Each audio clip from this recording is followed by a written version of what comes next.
A gente vai entrevistar agora o consultor Adriano Pires, né? O homem que no início do ano quase bateu na trave e assumiu a Petrobras. Adriano, muito bem-vindo aqui na nossa sede na Avenida Paulista. Um prazer tê-lo conosco aqui. Já vou te lançar a primeira pergunta. Discurso de privatização da Petrobras dá voto? Olha, Caio, obrigado aí pelo convite, é um prazer estar aqui com vocês. Olha só, eu acho que já deu menos voto. Acho que a discussão da privatização ela está mais madura. Se você pensar em 5, 10 anos atrás, era impossível estar se falando em privatizar a Petrobras.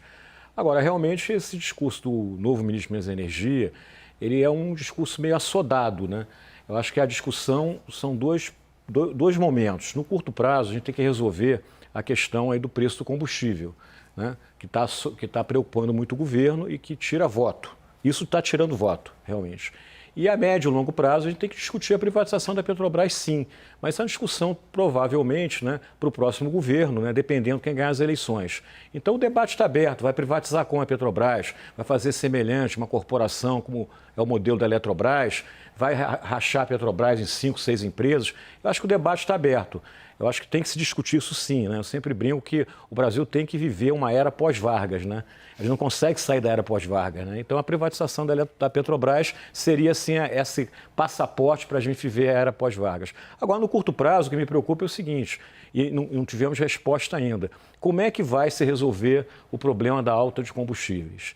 E aí eu acho que o presidente está preocupado, as eleições estão chegando e o cenário é um cenário muito ruim, no sentido de que o câmbio voltou a R$5, parece que pode subir mais, né? E o petróleo está com muita volatilidade, mas volatilidade com viés de alta. Então os aumentos, né, do preço do diesel, da gasolina, do botijão de gás tendem a continuar se a política da Petrobras continuar sendo seguida e me parece que a Petrobras não vai abrir mão da política da paridade de importação. Então, qual é a solução? A gente tem que ter uma solução.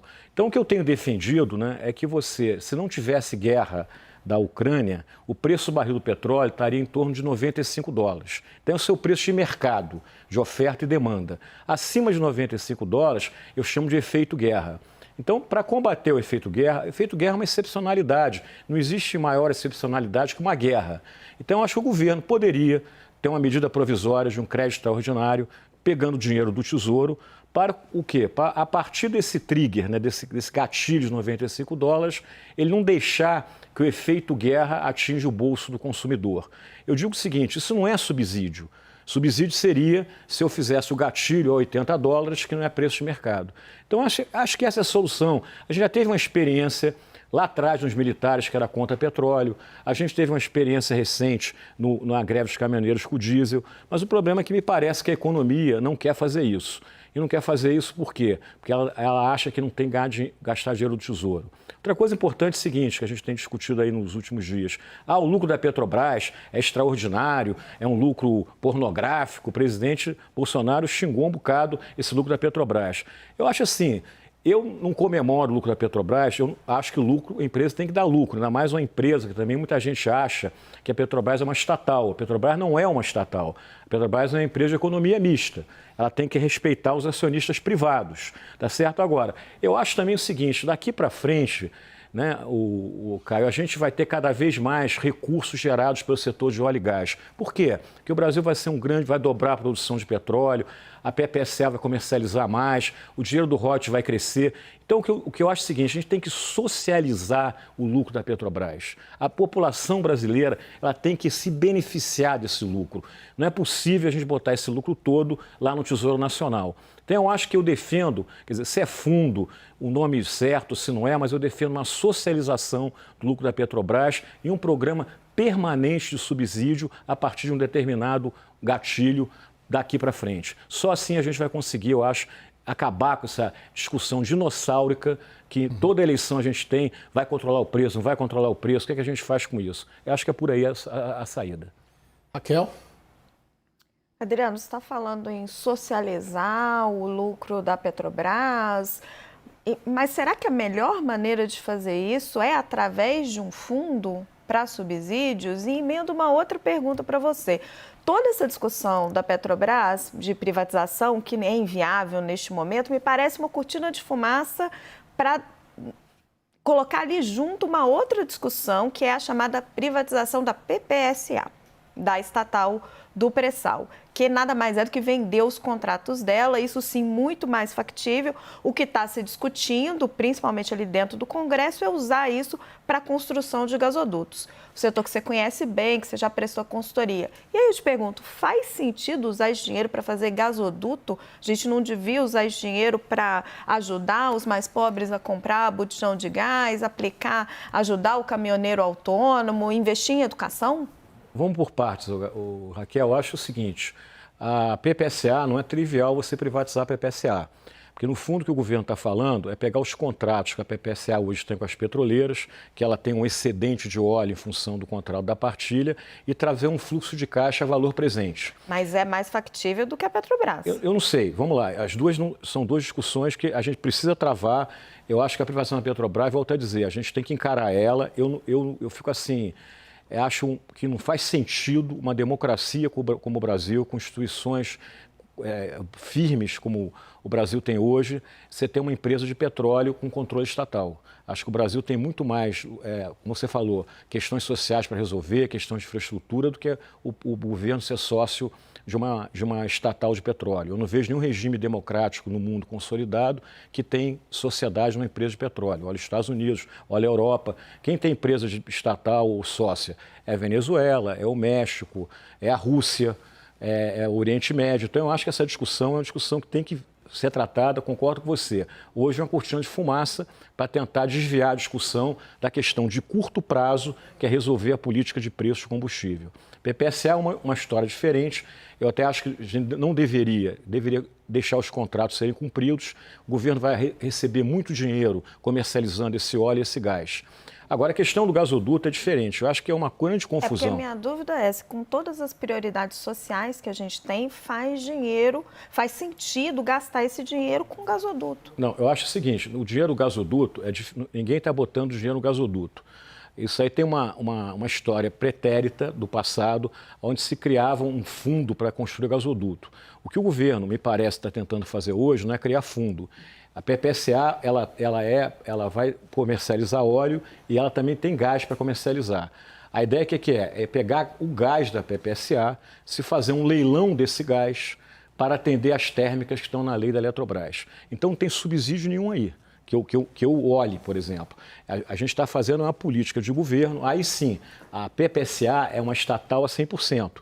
Então, o governo pode usar a PPSA para desenvolver mercado de gás. Mas o governo não está pegando dinheiro da PPSA. Você vai fazer um leilão de gás, o gás da PPSA, para poder viabilizar as térmicas e os dutos. Por que a térmica? Porque qualquer lugar do mundo, se você quer construir infraestrutura de duto, você precisa de um consumidor âncora. A térmica é igual um shopping center. Se você não tem uma loja âncora, o shopping não funciona. Então, o que acontece? Você vai botar uma térmica em um determinado lugar para viabilizar a construção do gasoduto.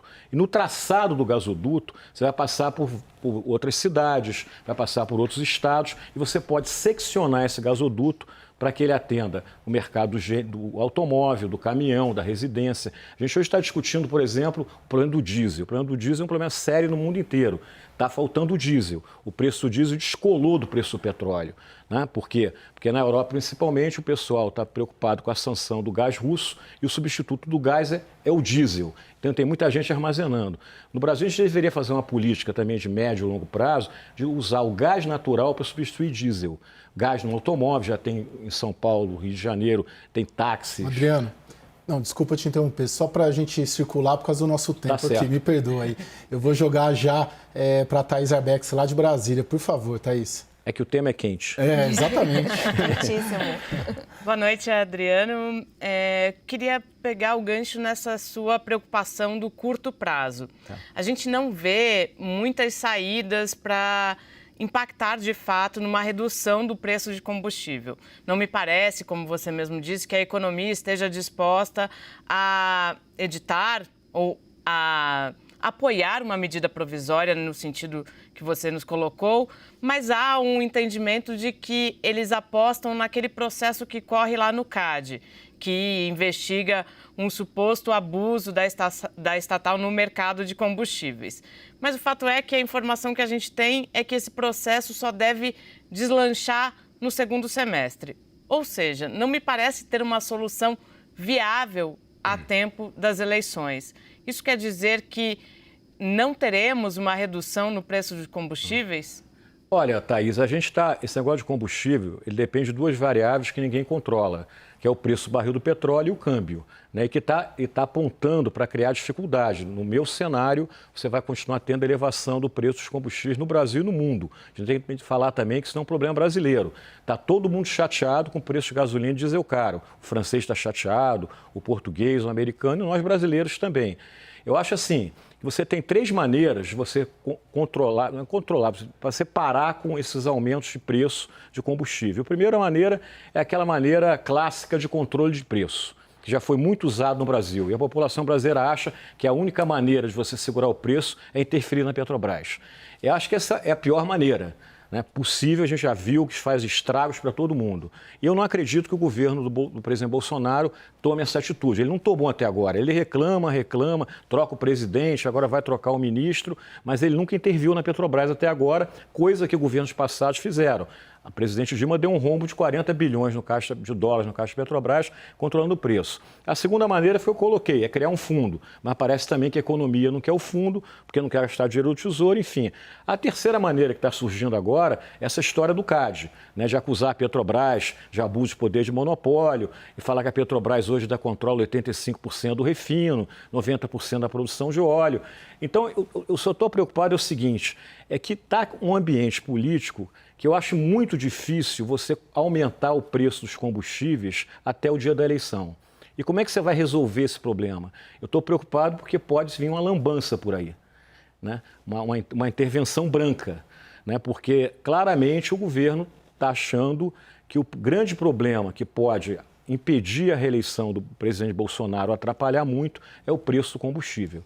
E como é que resolve? Eu te falei, eu vejo só três opções: intervenção, o fundo e agora o CAD. O CAD, para mim, é um negócio muito complexo, né? E o problema é que não dá para esperar o segundo semestre. É a partir de hoje, né? A gente está vendo que a função agora é o Paulo Guedes foi designado agora para dar a solução. Vamos ver qual a solução que ele vai dar, né? Já tivemos lá vários presidentes na Petrobras, agora trocamos o ministro novo é uma pessoa indicada pelo Paulo Guedes, então agora a bola está com o ministro Paulo Guedes. Vamos ver se ele realmente tem um coelho na cartola, né, para sacar, para conseguir agradar o presidente e segurar esse negócio, os preços, até a eleição. Complicado, hein? Adriano, muito obrigado, viu, por sua participação. Volte sempre. Eu que agradeço e sempre à disposição de vocês. Um prazer.